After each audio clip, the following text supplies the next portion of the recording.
Moving on, let me announce the third session for the day. It's going to be an interesting session. It is related to all of us. The title for the session is The Population Myth. And in action, you'll be witnessing S.Y. Quraishi Sahab in conversation with Dr. Sandeep Shastri ji and Dr. Manohar Agnani ji. मैं चाहूंगा जोरदार तालियों के साथ हम उनका स्वागत करें मंच पे, स्टेज पे.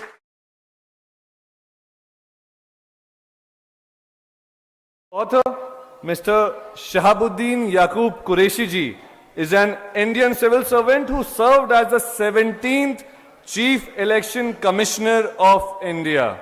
He has authored a book titled as An Undocumented Wonder, which is about the making of the great Indian election, and also a book that describes the enormity and complexity of the Indian elections. He has also authored a book titled Old Delhi, which is based on the living traditions of Delhi, and it's also a coffee table book on the heritage city and its social and cultural life. His book, The Population Myth, reveals how the right-wing spin to population data has given rise to myths about Muslim rate of growth, which is often used to stoke majoritarian fears of a demographic skew. The author, S.Y. Quraishi, uses facts to demolish these and demonstrates how a planned population is an interest for all communities. I request all of you to stay seated as I go ahead with letting you know about our first discussant for this session, Dr. Sandeep Shastri ji. He is a political scientist who is the Vice Chancellor of Jagran Lake City University. He is also the author of a book on Lal Bahadur Shastri. Dr. Sandeep ji specializes in the study and analysis of Indian politics with a special focus on elections. A consultant to the United Nations, World Bank and the Forum of Federations, Dr. Shastri has delivered lectures in over 50 countries, and that is certainly inspirational for all the young minds here. As the second discussion for the day, we are happy to have Dr. Manohar Agnani ji. He is a health specialist who has written several books about public health. He holds a master's degree in international health from the University of Copenhagen, the capital of Denmark. He is a medical doctor by training and an IAS officer by profession. Currently, he is the urban secretary in the Union Ministry of Health and author of several books on public health. I would request the volunteers to please get in touch with Dr. Manohar. Is he not here in the room? Dr. Manohar Agnani, I would request the volunteers to please go ahead and let him know that his session is about to begin. The session is again titled as The Population Myth. Quraishi Sahab in conversation with Shastri ji, and we are awaiting Manohar Agnani ji. Sure, sir. Okay, then I would request the gentleman to please unveil the conversation.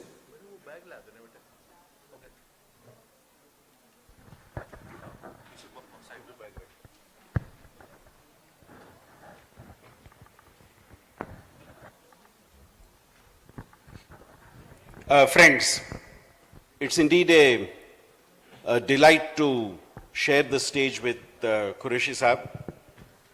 He is somebody, as an academic, I have watched for many years and saw the wonderful work he had done as the Chief Election Commissioner of India. And subsequent to that, the role he has been playing as a celebrated public intellectual is something which we are all extremely proud of, and also something which helps educate all of us more and more with every passing day. Quraishi sir's new book, The Population Myth, which you have come up there,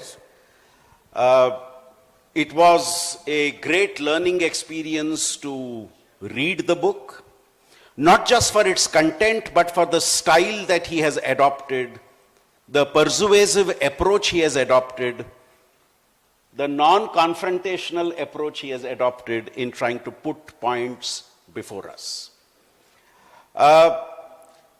My suggestion to Quraishi Sahib is if he could take some time in the beginning to maybe outline what he thinks are the most important elements of what he has tried to present in the book, and then maybe we could start off a conversation on the book, if that's okay with you. Sir. Sure, that's what I prefer also. There is a PowerPoint, somebody is operating it. I'll take you through a very short PowerPoint. And can we start with that right away? Yeah. Now, are Muslims overtaking the Hindus? This is a question which is agitating the minds of most Indians. There is a propaganda which has raised new pitch recently, particularly after the genocide call, कि बस मुसलमान आ रहे हैं 2 साल में 5 साल में हर शख्स डेट दे रहा है कि 2024 तक, बल्कि अभी एक वीडियो आया था कि 2029 में तो मुसलमान प्राइम मिनिस्टर होगा. उस पे हमारे एक लीडर ने हैदराबाद के उनको वो हिजाब वाला प्राइम मिनिस्टर भी बना दिया. तो ये इसकी हकीकत क्या है? What is the reality? That is what I am going to take you through. Now, this is propaganda that is Muslims are just going to take over by producing too many children is creating fear and hostility among the Hindus. So, which is why this is a very active propaganda. I'm dealing with mainly 5 myths in this presentation. There are many more in the book. Next, please. Now, number 1, the Muslims produce too many children and are solely responsible for the population explosion. I start with the confession in the book that yes, Muslims have the least family planning. Only 45% of the Muslims have adopted family planning. And they have the highest TFR. TFR क्या होता है? Total fertility rate, which is the number of children a woman will bear in her lifetime. Now, अब इसमें TFR भी मुसलमानों का highest है. लेकिन अगली चीज जो नहीं बताई जाती कि सेकेंड हाईएस्ट TFR हिंदुओं का, second lowest family planning acceptance हिंदुओं की है. तो अगर मुसलमान बच्चे पैदा कर रहे हैं तो हिंदू भी बच्चे पैदा कर रहे हैं. तो उसमें परसेंटेज भी देखें, मुसलमानों का फैमिली प्लानिंग 45, हिंदुओं का 54, सिखों का इसके मुकाबले में 80%. एक ये भी कई बार उसको लिंक कर दिया गया कि पेट्रियोटिज्म से जोड़ दिया कि जो बच्चे जिनके कम होते हैं वो बड़े पेट्रियोटिक है. तो मान लिया कि सबसे कम पेट्रियोटिक मुसलमान है क्योंकि बहुत बच्चे पैदा करते हैं.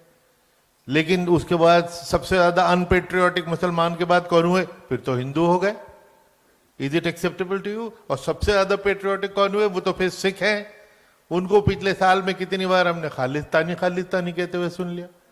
तो फिर 1951 का जो सेंसस था पहला, और उसके बाद 2011 का लास्ट सेंसस है, क्योंकि 21 का तो हो ही नहीं पाया. उसमें ये देखेंगे कि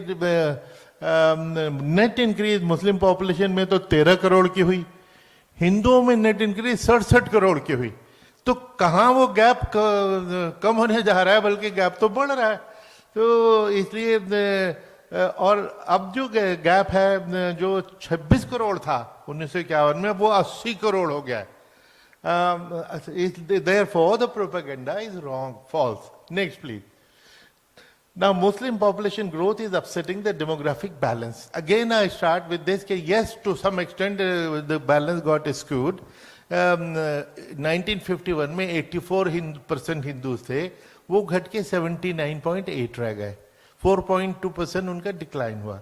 वो रीडिस्ट्रीब्यूट हो गया सारे कम्युनिटीज में, मेनली मुस्लिम में.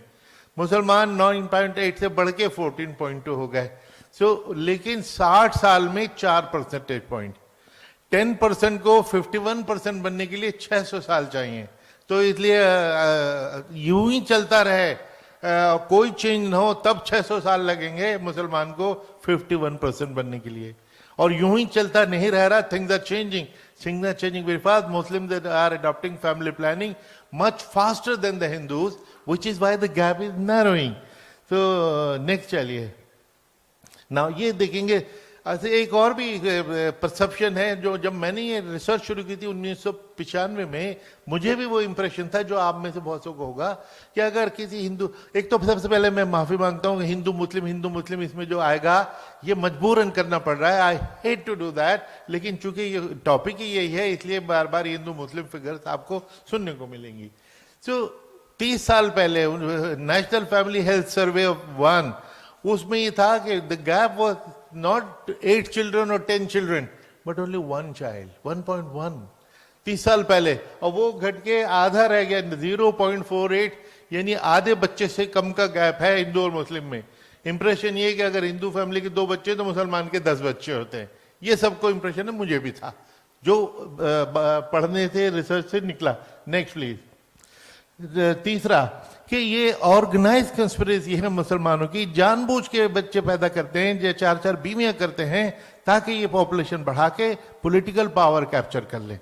सो and they are about to succeed within a few years. There are actually मैंने कोलाज बनाया है, जो इस वक्त टाइम नहीं था, किस तरह के प्रोपेगेंडा के बस 2029 का प्राइम मिनिस्टर मुसलमान होगा वगैरह वगैरह।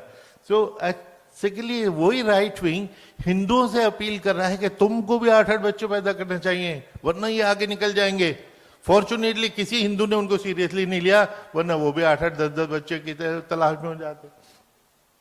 मैंने एक मैथमेटिकल मॉडल बनवाया, professor Dinesh Singh who was vice chancellor of Delhi university, great mathematician, and professor Ajay Kumar, वो इसको बिल्कुल क्लिंच कर देगा। नेक्स्ट देखिए, ये है मैथमेटिकल मॉडल के पिछले 60 साल में मुसलमानों की ग्रोथ ये है और हिंदू किधर जा रहा है। कहीं इससे लग रहा है कि मुसलमान बस ओवरकम करने वाले हैं 2 साल में, 3 साल में, 10 साल में, 50 साल में। ये देखिए, दिस इज द मॉडल, ये mathematical model, professor Dinesh Singh, Ajay Kumar, not my cousins. Next please. अगले 150 साल में क्या होगा, मैंने उनसे पूछा कि आगे का भी बता दो, उन्होंने कहा अगले 150 साल में ये मॉडल होगा। That is if nothing changes, and fact is things are changing, Muslims are adopting faster than the Hindus, therefore in fact this will become even the Hindu growth will be even faster. Next please. Now Muslims use polygamy for increasing population, कि जानबूझ के 4-4 बीवियां करते हैं, और इनका तो मजहब ही इनको सिखाता है कि 4-4 बीवियां करो। तो ये इसमें मिथ है, जो मुसलमानों में भी मिथ है, उसको भी मैंने डिस्पेल करने की कोशिश की है। ये एक बड़े मशहूर नेता के मुंह से हमने सुना था, हम 5 हमारे 25, यानी मैं, मेरी 4 बीवियां मिला के हम 25, मेरी 4 बीवियां कल यहाँ घूम रही थी, अभी पीछे बैठी हुई हैं, 4 बीवियां एक के रूप में। तो और हमारे 25 बच्चे, वो 25 बच्चे इसलिए के हैं तो 2 बच्चे, लेकिन वो इतने क्वालिटी के हैं तो उनको लोग 25 गिने, तो बात दूसरी है। हम 5 हमारे 25, यानी हर मुसलमान की 5 बीवियां 25 बच्चे होते हैं, और अब आजकल तो हम 4 हमारे 40, ये कहा जा रहा है। आप में से किसी ने देखा, मैं 74 साल का हूं, मैंने एक जिंदगी में एक मुसलमान 2 बीवी वाला भी नहीं देखा। 4 बीवी और 24 बच्चे, 25 बच्चे वाला तो आप लोगों ने देखा होगा, या उन नेताजी ने देखा होगा। तो ये बिल्कुल गलत प्रोपेगेंडा है। फैक्ट क्या है कि गवर्नमेंट ऑफ इंडिया की एक स्टडी हुई थी, उसने पाया कि सभी कम्युनिटीज में थोड़ी बहुत पॉलीगमी है, वेरिंग डिग्रीज, और सबसे कम पॉलीगमी मुसलमानों की है। अगली स्लाइड ये है, 15% ट्राइबल में, फिर बुद्धिस्ट, फिर जैन, फिर हिंदू, फिर मुस्लिम। ना सबसे कम पॉलीगमी करने वाला मुसलमान जो अपनी पॉलीगमी के राइट के लिए लड़ने मड़ने को तैयार हो जाता है, मैं समझता हूँ ये गलत बात है। मुसलमान को ही डिमांड करना चाहिए कि पॉलीगमी बैन करो, करता तो जब है ही नहीं। Now, this could have been a one-off freak study, तो मैंने इसको 1931, 41 और 51 के सेंसस से कोराबोरेट किया। एग्जैक्टली द सेम ट्रेंड चल रही थी कि सभी कम्युनिटीज में और मुसलमानों में तो एक्चुअली सबसे कम है, लेकिन छाप ऐसी लगाई गई है कि हर मुसलमान की 4 बीवियां। Next please. Now this is interesting, please listen to it carefully. Polygamy statistically is impossible in India. आप इतने सारे लड़के यहाँ पे हैं, आपने जेंडर रेशो एक लफ्ज सुना होगा। What is gender ratio? 1000 मर्दों के मुकाबले में कितनी औरतें हैं? पूरे 120 साल से जेंडर रेशो एडवर्स है, औरतों की गिनती मर्दों के मुकाबले में कम है, और आजकल 920 औरतें हैं, यानी 1000 मर्दों पे 920 औरतें। 80 मर्द ऐसे हैं जिनको एक बीवी भी नहीं मिलेगी, क्योंकि औरतें तो है ही नहीं। तो मुझे जब 80 लोग बैचलर रह जाएंगे तो मुझे दूसरी, तीसरी और चौथी कहां से मिलेगी? वो because statistically that is just not possible. तो वो 4 की 4 बीवियां कहां से आ गई नहीं मालूम। ना दिस इज अ मिथ जो मुसलमानों को चेंज करना चाहिए कि मुसलमान अगर ये समझते हैं कि पॉलीगेमी मेरा राइट है, ये गलत है कि कुरान शरीफ की एक ही आयत है पूरे कुरान शरीफ में 6000 आयतों में से जो पॉलीगेमी की बात करती है। अब वो इस तरह के तुम 2 या 3 या 4 से शादी कर लो। अब ये सुन के मैं दौड़ के चला दूसरी तीसरी करने, लेकिन आगे क्या लिखता है कि अल्लाह क्या कह रहा है कि only if you can treat them absolutely equally which is extremely difficult, therefore you are advised to marry only one. So this is a conditional, this is a permission which is conditional, condition being equality. Now I challenge, there are so many ulama, I have never come across, there is another condition which actually is the foremost condition जो हर मौलवी ने भुला दी, ignore कर दी। ये आयत क्या थी, contact क्या था, ऑर्फन्स की बात हो रही है, ऑर्फन्स एंड विडोज की। उस जमाने में वॉरफेयर होता था, ट्राइबल वॉरफेयर, मर्द बहुत मर जाते थे, बच्चे यतीम और औरतें विडो रह जाती थी। अल्लाह उसकी बात कर रहा है कि तुम ऑर्फन के साथ इंसाफ करना, उनके कोई प्रॉपर्टी को हड़प न कर लेना, उनकी अच्छी चीज को अपनी बुरी चीज से रिप्लेस न कर देना, बल्कि सबसे अच्छा होगा कि तुम उन विडोज में से 2 या 3 या 4 से शादी कर लेना, provided you can treat them equally. इसका मतलब ये नहीं कि जो आपकी मेन बीवी है वो तो महारानी और दूसरी बीवी जो आप करके लाए कंपैशनेट ग्राउंड पे उनको बर्तन मांजने के लिए किचन में भेज दिया। That is not intention. So this was for the rehabilitation of the widows and orphans, उस कॉन्टेक्स्ट में था। लेकिन आज आप हिंदुस्तान टाइम देखिए, हर एक को वर्जिन चाहिए होती है, विडो और डिवोर्सी की बात नहीं करते। नेक्स्ट चलिए, this is the last, Islam is against family planning. ये मुसलमानों को भी और हिंदुओं को भी और सभी को ये फीलिंग है कि Islam is against family planning. Not at all, बल्कि इस्लाम में nowhere Quran has prohibited, Quran ने जो चीज प्रोहिबिट करनी थी स्पेसिफिकली प्रोहिबिट किया है। शराब पीना हराम, इंटरेस्ट लेना, जो लोन वोन देते हैं हराम, किसी आउटसाइड मैरिज सेक्स करना हराम। तो जो चीज हराम करनी तो कुरान ने भी किया। बल्कि एक आयत कुरान शरीफ की ये है कि हमने तुम्हारे लिए जो चीजें प्रोहिबिट करनी थी तुमको डिटेल में समझा दिए। फैमिली प्लानिंग तो कहीं हराम नहीं डिक्लेयर हुई। बहुत सारी आयतें हैं जिसकी फॉर एंड अगेंस्ट इंटरप्रिटेशन हो सकती हैं, वो मैंने सारी उसमें लिखी हैं। जो सबसे ज्यादा है उस जमाने में, जो आज भी हो रहा है, उस जमाने में लड़कियों को जो जिंदा जमीन में दफन कर देते थे। आज हम फीमेल फीटिसाइड के जरिए दफन करते हैं। और उस पर एक आयत आई थी कि तुम लोग जो लड़कियों को दफन करते हो ऐसा न किया करो। अगर तुम गरीबी के डर से करते हो तो ये ऐसा न सोचो कि अगर वो पैदा होगी तो हम उसको खिलाएंगे पिलाएंगे रोज। तो लोग उसको कहते हैं कि खुदा ने वादे किया जो पैदा होगा उसको खिलाएंगे, तो चलो पैदा किए चले जा।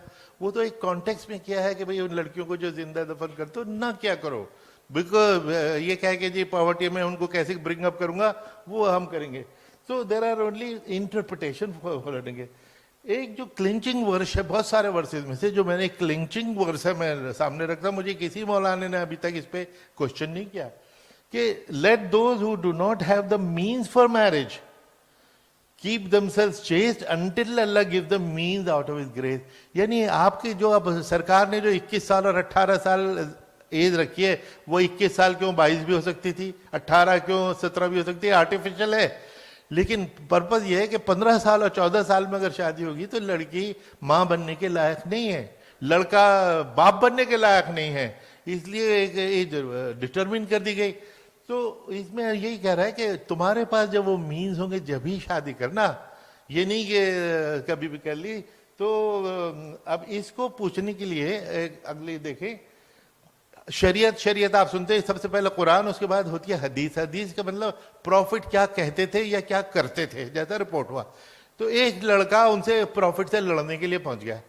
उसने कहा कि साहब अल्लाह ने ये कह दिया कि जब मेरे पास मीन्स होंगे जब भी शादी करूं, मेरी सेक्सुअल डिजायर तो मेरी भी है, हालांकि मैं बहुत गरीब हूं, तो मैं क्या करूं। तो प्रॉफिट ने उसको रिपीट करते हुए कहा कि जब तुम इस लायक हो जाओ तो शादी जरूर करना, क्योंकि उससे तुम इधर उधर और पराये औरतों को देखने से बच जाओगे। लेकिन जब तक इस लायक नहीं होते तो रोजा रखा करो, रोजा सप्रेसेस सेक्सुअल डिजायर। तो तरीका भी बता दिया कि कैसे इसको पोस्टपोन करो अपनी शादी को। और तीसरी एक हदीस है जो क्लेंच करती है कि एक शख्स प्रॉफिट के पास गया कि मेरे कई बच्चे हैं, मुझे और नहीं चाहिए, और मैं अल अजल एक तरीका जो एक वर्ड है विड्रॉल मेथड, और अंग्रेजी में क्वाइटस इंटरप्टस, क्या विड्रॉल मेथड इस्तेमाल करना चाहता हूं क्योंकि मेरे कई बच्चे हैं। लेकिन एक जू कहता है कि वो तो माइनर इन्फेंटिसाइड है, you are killing the sperm, तो वो गलत है। तो उस पर प्रॉफिट ने कहा कि नहीं, जू ने तुमको गलत कहा, जू ने गलत कहा, यानी तुम विड्रॉल मेथड अडॉप्ट कर सकते हो। तो फैमिली प्लानिंग को डायरेक्ट परमिशन मिल गई। Next please. इनफैक्ट इसमें जो इंटरेस्टिंग बात है कि इस्लाम को मौलाना लोगों ने ये इंटरप्रिटेशन दे दी कि फैमिली प्लानिंग के मुखालिफ है। इस्लाम ने तो 1400 साल पहले family planning, spacing, delaying marriage, 2 साल की ब्रेस्ट फीडिंग, जबकि 1400 साल पहले there was no population pressure of any kind in the entire world. उस वक्त इस्लाम तो पायनियर है फैमिली प्लानिंग का। Next please. Actually, yeah. Just 2 minutes. It's not a Hindu-Muslim issue at all, because it is basically based on literacy, income and service delivery. जैसे जैसे लड़कियों की लिटरेसी बढ़ती है बच्चे घटते हैं, इनकम बढ़ती है बच्चे घटते हैं, ये और सर्विस डिलीवरी उसकी बात ही नहीं होती, तो we are marking up a wrong tree. तो आगे चलें। अब ये देखें, जैसे जैसे इलिटरेट के अगर 3 बच्चे हैं तो 12वीं क्लास तक जाते जाते आधे रह गए। अगले दिखाएं। ये education also delays the age of marriage. जैसे जैसे तालीम बढ़ती है एज ऑफ मैरिज डिले होती है। अनपढ़ की अगर 17 साल में शादी हो रही है तो 12वीं क्लास वाले की 22 में हो रही है। उस 5 साल की डिले ने कितने बच्चे, मिलियंस ऑफ बच्चे होने से रोक दिए। Next please. ये उसी का है कि जैसे बच्चों के साथ साथ एजुकेशन से बच्चे कम होते हैं। नेक्स्ट दिखाएं। ये भी ये इनकम, जैसे जैसे रिच लोएस्ट इनकम वालों के 3 बच्चे, हाईएस्ट इनकम वालों के 1.5 बच्चे। Next please. ये भी छोड़ दीजिए। नाउ द सर्विस डिलीवरी, इसमें देखिए एक इंटरेस्टिंग डायमेंशन इसमें आएगी जिसपे मैं खत्म करूंगा। Next please. इन सारे सोशो इकोनॉमिक फैक्टर्स में मुसलमान बॉटम पे है, हमें उसको एड्रेस करना चाहिए। नेक्स्ट। ना इसमें की देखेंगे, जैसे ये literacy among Muslim main and women, green जो है वो मुस्लिम है, लेकिन interestingly the right next is orange, Hindu. अगर मुसलमान बैकवर्ड हैं तो हिंदू भी तो बैकवर्ड है। यही वजह है कि उनकी फैमिली प्लानिंग भी सबसे कम है। तो आप देखेंगे जो अगले 3-4 चार्ट आएंगे दिखाते जाएं, और अगले देखें, और अगले देखें, अगले देखें। तो Hindus and Muslims are in the same boat, से shoulder to shoulder. Next please. तो family planning in Muslim country छोड़ दीजिए, इसको जम कर देते हैं, छोड़ दीजिए, छोड़ दीजिए, छोड़ दीजिए, ठीक है, इट्स ऑल राइट। सो ये इसका ओवरऑल इसका फिर जिस हुआ कि ये जो इसके बारे में इतने मिथ हैं, और सारा डेटा भारत सरकार का है, entire data as a census और national family health survey 1, 2, 3 and 4। Thank you. Qureshi ji ने अपने किताब में जो लिखा है उसका समरी बहुत ही अच्छी तरीके से हमें पेश किया है इधर। सर, मैं ये डिस्कशन पहले इस बात से शुरू करना चाहता हूं। You have written very clearly in the book that population stability, health and wellbeing is a byproduct of 3 factors: higher levels of women education, greater employment opportunities, and access to a bigger basket of contraceptive choices. You also say in the book that on the first 2 issues, education and greater employment opportunities, it is the Muslim community, especially Muslim women, who have faced a challenge and are the ones who have the minimal opportunities if you look across groups. You have also rightly pointed out that if you look at average marriage age, among Muslim women it is 18.6, among Hindu women it is 18.5. It's just a 0.1 difference. Among men, among Hindu men, it is 24.3. Among Muslim men, it is 24.6. Now, my question is, while the economic factor, education factor, and employment factor among Muslim women could be a factor, I'm raising a larger issue. Is it a cause or is it the effect?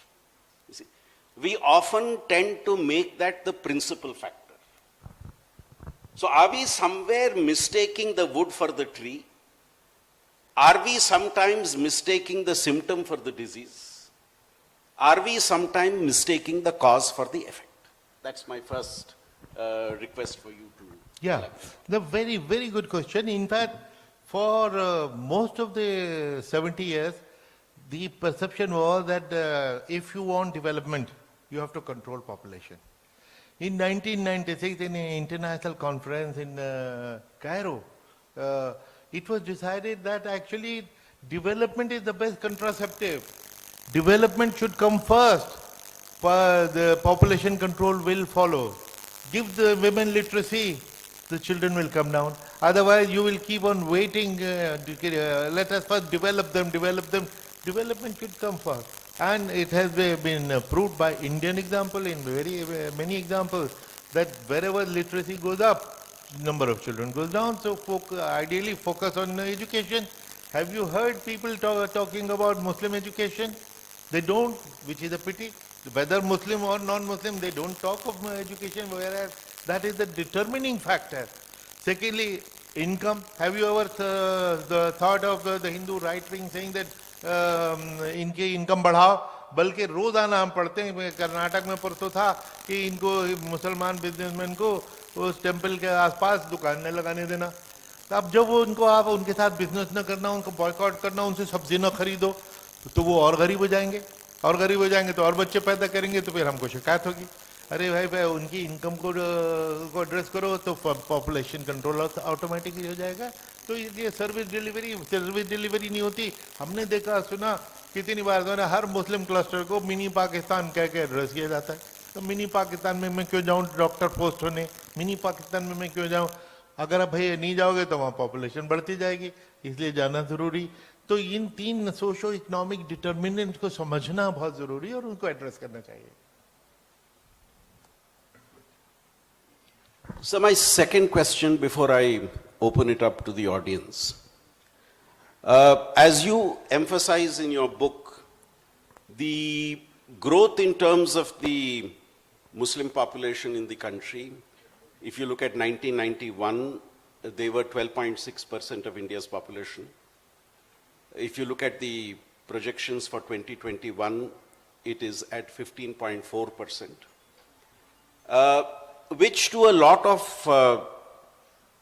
people who look at the statistics would say that the percentage has gone up, though the rate of increase has come down.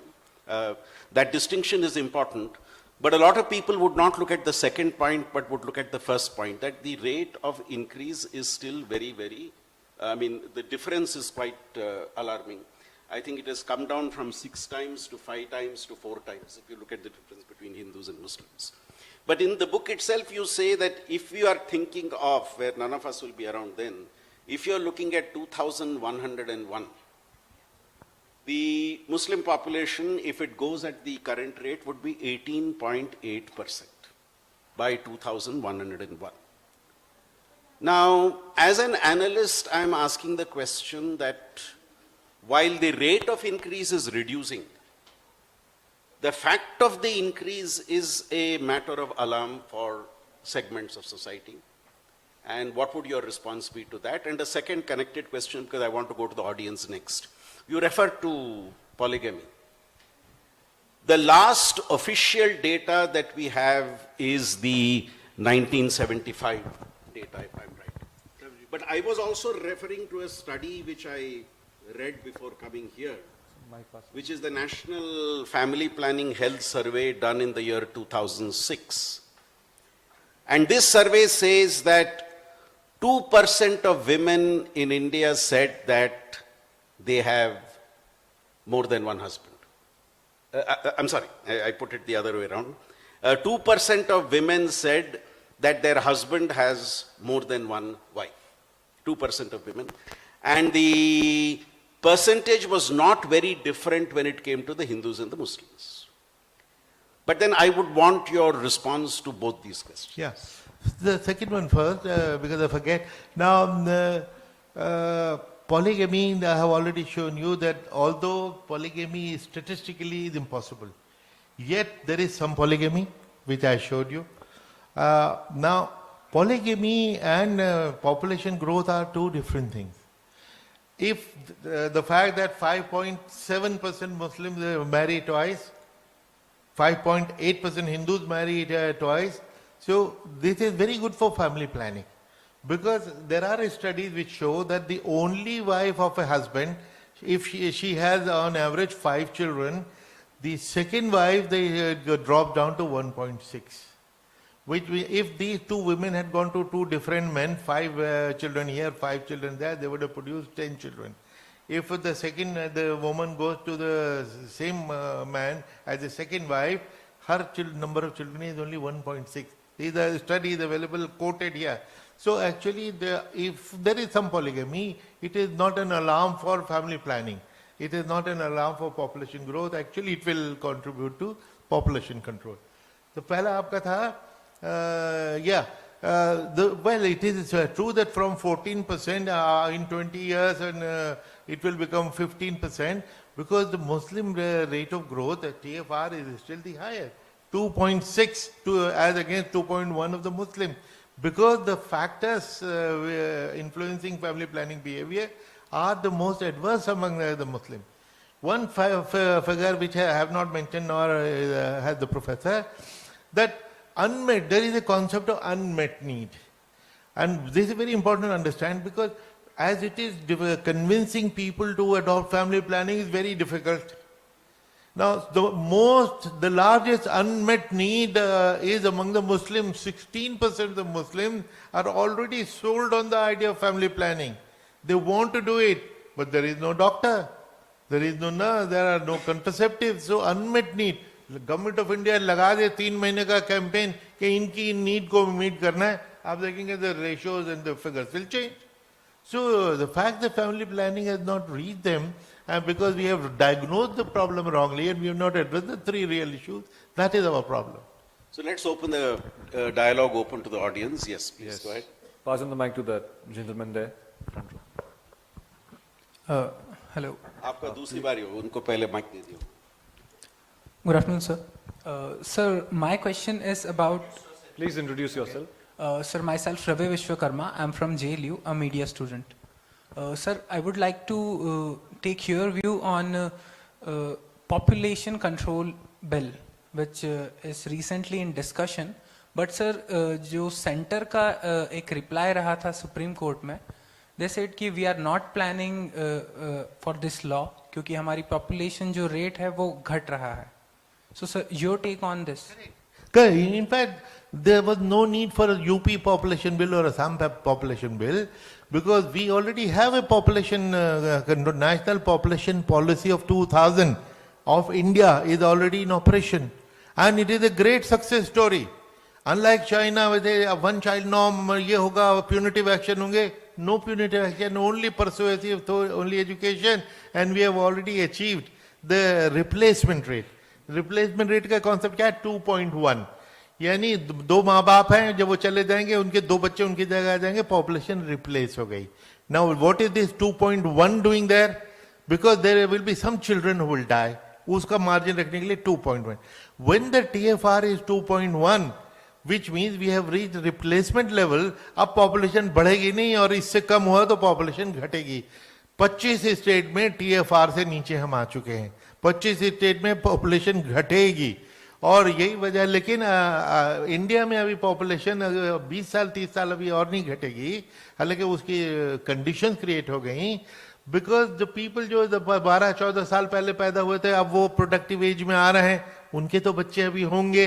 तो 2040-41 तक population का momentum रहेगा. उसके बाद population down आनी शुरू होगी of all communities. Europe के कितने देशों में इंसेंटिव दिया जाता है कि दूसरा बच्चा कर लो भाई और इतना तुमको फीस मिलेगी, इतना इनकम टैक्स रिलीफ मिलेगा, वो मिलती है क्योंकि जहां पे TFR कम होता है वहां पे पॉपुलेशन रिप्लेसमेंट कम होती है. जो बिल में जो प्रॉब्लम थी ना, बिल के में एक निर्मला बुच, एक मध्य प्रदेश की ऑफिसर थी निर्मला बुच, आई थिंक राघव बताएंगे, बड़ी सीनियर, उन्होंने एक स्टडी की थी। 5 स्टेट में इससे का बिल आया था कि जिनके 2 से ज्यादा बच्चे होंगे वो इलेक्शन नहीं लड़ सकते पंचायत का, और उन मर्दों ने अपनी औरतों को तलाक देनी शुरू कर दी, बच्चों को एडॉप्शन में देने शुरू कर दिया, क्योंकि इलेक्शन तो जरूर लड़ना है। तो ये बड़ा काउंटर प्रोडक्टिव होता है। और उसी चाइना पे जिस पे हम बड़े हुए सुनते हुए, 2016 में उस चाइना ने 1 चाइल्ड नॉर्म को अबैंडन कर दिया, 2 चाइल्ड नॉर्म शुरू कर दिया, वो फेल हो गया, 2019 में 3 चाइल्ड नॉर्म पे आ गए। तो 2 child 3 child norm actually is absurd, is a wrong idea. India की जो पॉपुलेशन पॉलिसी है, persuasive and educational, motivational, giving you choices, informed choices, that is the best strategy, and it's a great success story. Yes, second question, please. Good afternoon, sir. My name is Sandeep Shastri, and I'm a student of Jagran Lake City University. So, as you mentioned also about the UP conversion bill, so there is also a notion in the society, and I would like to call it as a misconception, that people say Muslims use conversion as a method of population growth, and they want to expand, so that's why they are using conversion, and they're persuading other peoples to convert into Islam. And that was also persuaded, and that was also being floated in other states, like Love Jihad hawks was also, getting wider. And people were saying that Muslims men are out in the society and they're marrying Hindu women just to expand their religion. So does this book talk about this misconception? Yes, yeah, it talks about it, but briefly only. देखिए, एक तो conversion is a factor of population increase, ये it is insignificant. और जो conversion हो भी रही है, वो conversion किस टाइप की हो रही है कि वो एक हिंदू साहब हैं जिनकी एक बीवी है जिनको वो मारना चाहते हैं और मार नहीं सकते, तो उन्होंने किसी ने बता दिया मुसलमान बन जाओ तो 2 कर सकते हो। तो बोगस मैरिजेस हिंदूज कर रहे हैं, ताकि वो कन्वर्जन जो है ना, बोगस कन्वर्जन होती है, जिसपे एक लॉ कमीशन की पूरी डिटेल्ड रिपोर्ट है, उनके जज साहब ने कहा इसको बैन करना चाहिए। मुसलमानों को भी यही उस पर बैन डिमांड करना चाहिए कि एक तो है मुसलमान का रिएक्शन कि चलो एक हिंदू कन्वर्ट हो गया, मुसलमान हो गया, हम बड़े खुश हुए, लेकिन वो तो बोगस कन्वर्जन है, क्योंकि अपनी बीवी को निकालना चाहता था, इसलिए मुसलमान बन के, तो it is an abuse of Islam, it is abuse of Hinduism, it is abuse of liberty. तो देयरफॉर कन्वर्जन पे डिबेट बड़ी। अच्छा, लव जिहाद का मतलब है कि जो लड़के लड़की में प्यार हो ही जाता है और उसमें कोई धर्म वरम की कोई बाउंड्री नहीं होती, तो उसको ये कहना कि ये जानबूझ के, एक आज के एक इंटरव्यू मेरा दैनिक भास्कर में, उन्होंने एक डायमेंशन दी है कि एक्चुअली लव जिहाद की सबसे बड़ी विक्टिम पता है कौन है? सो कॉल्ड लव जिहाद की मुसलमान लड़कियां। हर पढ़ा लिखा लड़का वो तो हिंदू लड़की से शादी करने लग रहा है। सलमान खान, तीनों खान, सब तीनों की हिंदू बीवी हैं, और होगी क्या, मेरी हिंदू बीवी पीछे बैठी हुई ब्राह्मण है, हनुमान चालीसा पढ़ती है, मैंने तो कन्वर्ट नहीं किया, मैरिज विदाउट अल्लाह। सो ये लव जिहाद ये bogus activity basically to polarize, to create hate in the population, ये की जा रही है। और अगर हो भी रही है तो इतनी लिमिटेड है, 150, 200, 500, 130 करोड़ की आबादी में ये इसका कोई इम्पैक्ट है। लेकिन पोलराइजेशन कैंपेन में इसका बड़ा इम्पैक्ट हो रहा है और लोगों के दिमाग में घुस गया। रिवर्स में भी हो रहा है, मुस्लिम लड़कियां हिंदू से भी कर रही हैं। एक डायमेंशन तो ये है कि मुस्लिम औरतें ये भी कहती हैं, क्योंकि हिंदुओं में डावरी सिस्टम है, उसको तो आप सुधारते नहीं, आप उसको सुधार लो तो ये लव जिहाद काफी कम हो जाएगा, क्योंकि डावरीलेस मैरिज, आपको मुसलमान लड़का पढ़ा लिखा मिल गया, उसको से शादी कर लो तो डावरी नहीं देनी पड़ेगी। ये भी तो रीजन हो सकता है। इसको कोई स्टडी तो करे, किसी ने प्रोपेगेंडा शुरू कर दिया, हमने उसको अडॉप्ट कर लिया, हम सब उसको फॉलो कर रहे हैं। तो ये होता क्या फिनोमेनन? किसी नहीं जगह निकलेगा डावरी बचाने के लिए ये शादी हुई। Okay, getting further interesting, the gentleman at the back. Hello sir, आज से आज़ादी और उसके पहले 400-600 सालों तक Yeah, sir, please introduce yourself. Raghuraj Singh, मैं बोल रहा था सर कि 500-600 ईयर्स तक मुस्लिम हैं। तब एक चीज थी मुसलमानों के अंदर, वो थी वफादारी। जिस वतन में रहो उसके वफादार रहो, जिस मालिक के रहो वफादार रहो। वो मालिक जो ऊपर वाला है उसके तो वफादार है, पर जिसका नमक खाते हैं उसके वफादार रहे। और जिस जमीन पर आप रहते हैं, इसीलिए आपने देखा हो जितने भी राजे महाराजे वार हुए मुस्लिम और सब, उसके सेनापति मुस्लिम हुआ करते थे। ये थ्योरी आज चेंज हो गई, नंबर 1। नंबर 2, आज जितने मौलवी हैं जो एजुकेशन मदरसों में देते हैं, आप बताइए कि आपने अपनी बुक में किसी मौलवी के बारे में नहीं लिखा कि वो हाईली एजुकेटेड है या नहीं है, क्योंकि उसको एजुकेशन सिर्फ उन आयतों की दी गई है जो आज झगड़े फसाद में काम में लेते हैं ना समझ लोग। 2 और तीसरी चीज ये कि 2 ही कौम अभी हैं जो इस्लाम को मान रही है, एक है बोहरा कम्युनिटी और एक है मुस्लिम कम्युनिटी। आप देखिए बोहरा कम्युनिटी कभी झगड़ा फसाद में नहीं आती और वो सब लोग टॉप के ऊपर है, 2 बच्चे 3 बच्चे हैं। मतलब वंडर करेंगे कि इतनी प्रोग्रेस उनने करी कि एक बच्चा बोहरा कम्युनिटी का भीख मांगते नहीं मिलेगा। तो ये इतना चेंजेस इन दोनों तीनों चीजों में है। चौथी चीजें उनमें ये बताया जाता है जो सब सुनते हैं कि साहब आपको जब जाएंगे ऊपर तो आपको जन्नत में हूरें मिलेगी, कितनी मिलेगी गिनती में भूल गया, इतनी ज्यादा। तो सर एक एज के अंदर अगर जाएंगे तो हूर को यूज भी करें, एज ही नहीं है आप बुढ़ापे में हूरों के लिए बैठ। तो सर ये सब चीजों के बारे में आपने कुछ भी नहीं बताया, जबकि ये सब चीजें और आपने बुक लिखी सब पढ़े लिखे लोगों के लिए, बिल्कुल सही है। उस झोपड़पट्टी और उसमें जाके कभी आपने नहीं देखा उनकी प्रॉब्लम्स क्या है, सब चीजें। आज देश 2 बने आजादी के बाद से, पृथ्वीराज चौहान और उनके बाद जो हुआ वो ये हुआ कि कन्वर्ट तलवार की नोक पे किए गए। सर मैं चाहूंगा क्वेश्चन थोड़ा सा ब्रीफ रखें प्लीज। बस खत्म कर देता हूँ ना, क्वेश्चन तो बहुत लंबे हो जाएंगे। Thank you. नहीं, बस इसमें ये मैं कहना चाहूंगा कि इस किताब में हर चीज तो लिखी नहीं जा सकती थी कि ये भी लिखो वो भी लिखो वो भी नहीं लिखो। जो मैंने लिखना था कहना था उसमें कहा, बाकी के लिए आपने कहा है तो मैं मुझे स्पॉन्सर कर दीजिए, मैं 2-3 किताबें और लिख दूंगा। सर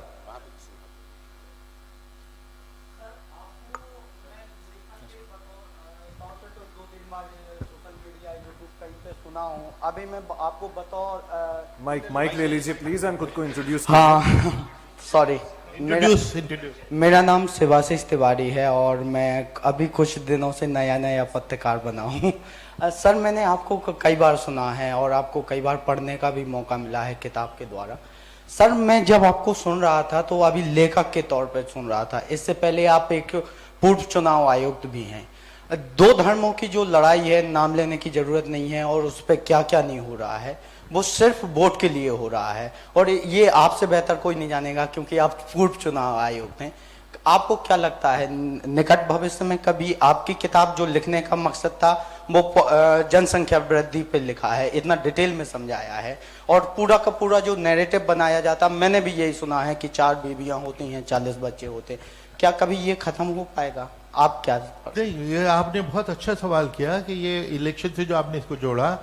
द फैक्ट इज ये सारी पोलराइजेशन कैंपेन इलेक्शन रिलेटेड ही है और पिछले 15-20 साल में ये साबित होता चला जा रहा है कि पोलराइज एंड विन। तो अंदर से चाहे उनको मालूम भी हो फैक्ट्स क्या हैं, लेकिन इस तरह का गलत अफवाह फैला के अगर हिंदू मुसलमानों में नफरत पैदा करा दी जाए और हिंदू वोट कंसोलिडेट हो तो इलेक्शन जीतना आसान है। तो ये अनफॉर्चुनेटली सिचुएशन ये है। हालांकि अभी पिछले दिनों यूपी के इलेक्शन हो, हम काफी टीवी चैनल पे देखते थे कि एक आम बाजार का आदमी, गरीब आदमी भी कहता था अरे भाई हिंदू मुस्लिम सुन के हम थक गए।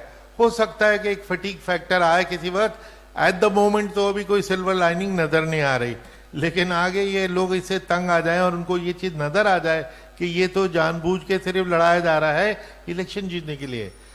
इलेक्शन के बाद सब हालात ठीक हो जाते हैं। तो इसको कैसे रोका जाए? At the moment unfortunately I have no strategy except hope, but hope is never a strategy. We must have institutional mechanism. Okay, last question from Surendra Singh ji, BJP. Mic on kar lijiye. I am a retired civil servant. You have rightly said in the beginning itself that the myth about Muslim population is it is mostly a myth and less of facts. I just want to know your opinion about one thing, that most of the rational Indians do understand what all you have written in the book. But what is the reason that No, whatever is thrown at the Muslim community, it gets stuck to them. And what the Muslim community is doing to ensure that this which is thrown to them is rebutted, like you have said in the present lecture, because this is what is lacking. And as one of my young friends has said, there is a very extreme polarization in the society which is very harmful for the country. ये आपने बिल्कुल ठीक बात कही कि इतना wide spread myth है। जैसे मैंने बताया कि जब मैंने 1995 में ये स्टडी शुरू की थी तो मुझे भी ज़रा सा ये डाउट था, ये चीज़ें मेरे दिमाग में हो गई थी। लेकिन सर मैंने ये देखा मेरी किताब का रिस्पॉन्स कि मैं अगर आप अमेजन पे जाएं 170 कमेंट्स हैं, 5 कमेंट तो एसवाई कुरैशी नाम देख के ही गालियां, मुसलमान ऐसे वैसे वैसे, वो 5 हैं वो बेवकूफ़। लेकिन बाकी के 165 ने ये पे ये कहा कि आई ओपनिंग, रिवीलिंग, हमें नहीं मालूम था ये इतने, और ऑल आर हिंदूज। तो इट मीन कि वो Hindus have an open mind. जब मैं तो अक्सर स्पीचेस में कहा है कि देखिए India is secular because Hindus are secular. जिस वक्त इंडिया का नई रिपब्लिक बना था उस वक्त हिंदू राष्ट्र बना सकते थे, कोई भी नहीं करता। कॉन्स्टिट्यूएंट असेंबली ने सिंगल वॉइस से 83% उसमें हिंदू थे, उन्होंने सेक्युलर कॉन्स्टिट्यूशन अडॉप्ट किया। सेक्युलरिज्म हिंदुस्तान में हिंदुओं के दम से ही जिंदा है और उसी के दम से सरवाइव करेगा। And this also answer the previous question also कि यही होप है। Thank you so much, sir. Last question from Amreen Zaidi, ma'am. And sir. Please turn on the mic, sir. Please just tap on the button. Yeah. Sir Amreen Zaidi. मैंने जो चीज कही Sir. थी उसके लिए मैं sorry करने के लिए आया था। मैंने हर मुस्लिम को नहीं कहा, आज वफादार है, देश की फौज से लेके हर जगह है। मेरे जितने भी फ्रेंड्स हैं मैक्सिमम मुस्लिम है, मैंने उनकी किसी की वफादारी पे नहीं किया।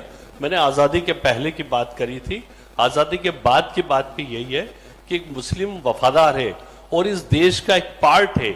इसलिए अगर किसी को उस मीनिंग में कुछ ये लगा हो, क्योंकि हमारी फौज में भी आज मैक्सिमम मुस्लिम है, ऑफिसर्स भी मुस्लिम है। नहीं, हमने उसको पूरा कोई नहीं माना। नहीं, मैं अगर किसी को लगा हो नहीं, तो मैं उसके लिए सॉरी करता हूं। नहीं, बल्कि थैंक यू मैम। बल्कि आपने एक अच्छी बात कही थी, वो भी मैं सबको याद दिला दूं। कुरान शरीफ की एक आयत है, हुब्बुल वतने मिनल ईमान, अपने वतन से प्यार ईमान का, फेथ का हिस्सा है। हर मुसलमान को ये मजहब सिखाता है। No, I was actually very shocked because आपको पता चल रहा है मैं क्या हूँ, मेरे लिबास से या कुछ। मैं एक मुसलमान हूँ and my husband is army officer, और इतने बड़े पब्लिक फोरम पे बोला जाता है कि पहले मुसलमान जो थे वो बहुत ज़्यादा उनके अंदर देशभक्ति थी, वफादारी थी, अब वो चेंज हो रहा है। मतलब you are questioning us. That is why I demanded a public apology from you, and thank you so much for this, sir. Thank you so much.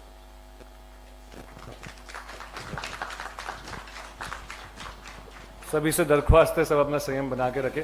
One last question we are going to take. Please pass on the mic to the gentleman. Yeah, question. Sir मेरा नाम रौनक है, मैं दैनिक भास्कर से हूँ और मेरा सवाल आपकी एक आयत से जुड़ा हुआ है जो आपने कुरान का जिक्र किया, जिस आयत में यह लिखा गया है कि मुसलमान मर्द उसी दूसरी महिला से शादी कर सकता है जो या तो विधवा है या फिर बेसहारा है। तो ऐसे में मेरा सवाल ये है कि मुझे जरूरत क्यों पड़ती है किसी महिला को बेसहारा को सहारा देने के लिए उससे शादी करने का, जबकि मेरे पास ये विकल्प है कि मैं उसका प्रेमी होने के नाते, उसका दोस्त होने के नाते या फिर एक अनजान व्यक्ति होने के नाते भी उसका अपलिफ्टमेंट कर सकता हूँ। Thank you sir. Thank you so much everyone. We'll move ahead with the felicitation of our author and the discussant for this session. मैं invite करना चाहूँगा राघव चंद्रा सर को, the director of the Bhopal Literature and Art Festival. I would request him to please go ahead and felicitate the author Quraishi Sahab and the discussant Shastri ji as well. It's a beautiful painting, a painting based on tribal art, which is created by Padma Shri Bhuri Bhai ji. And we have a mug for our discussant Shastri ji. Thank you gentlemen for such an intensifying, intriguing session. And we hope there's more to come. Thank you so much.